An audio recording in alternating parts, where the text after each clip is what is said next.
When we were young, we all wanted to have superpowers, right? And some of y'all, somebody would say, "Oh, well, I want the power to read somebody's mind." What? Oh man, what if one day? That's why they say, "Be careful what you wish for." What if one day you actually get that power to read people's mind, and you find out that 85% of the people are trying to take advantage of you in some shape, way, or form? What you talking about on a job, or from one of these corporate slaves you run into, or people on a job. What happened if you start being able to read people's minds and you figure out that all these people are trying to screw you over? You see, because we talk about this thing about isolation, guys. I was put into isolation by force. This wasn't a choice. And of course, we all know the old saying, rejection is protection. Yeah, that's true. Because if you really knew what was in these people's minds, the people that you saying good morning to, and hey, how you doing, and I love you, and if you really knew what these people really, oh my God, I don't think most people, you wouldn't be able to cope.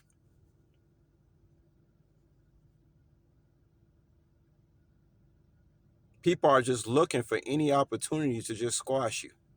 Don't even know you.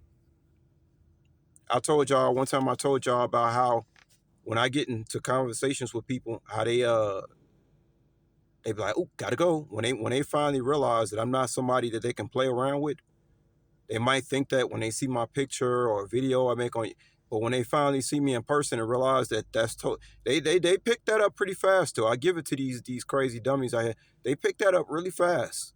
That regardless of how they judge the book by its cover, they pick up really fast when I say a few sentences to them that I'm nobody to play around with.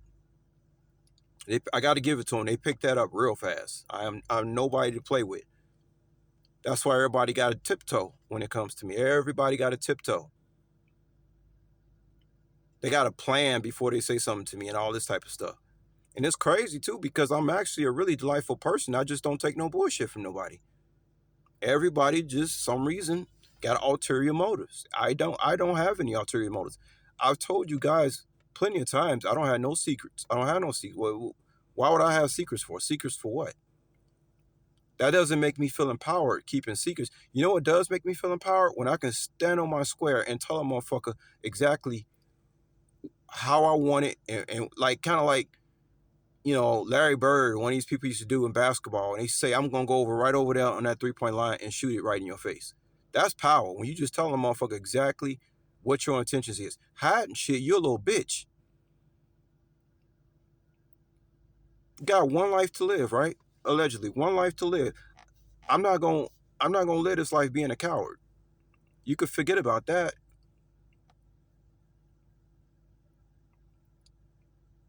But man, imagine being able to read people's mind. And crazy thing about it, they think you stupid. Why? Because they're the ones that's actually stupid. It's a projection of themselves. I'm like a mirror. That's why people can't fuck with me. The only people who can stand to be in my presence is people who actually keeping it 100. Not with me. It's not about me, but keeping it 100 with themselves.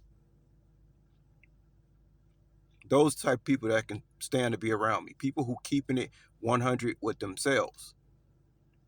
If you can keep it 100 with yourself, you can keep it 100 with me. If you can keep it real with yourself, you can keep it real with me.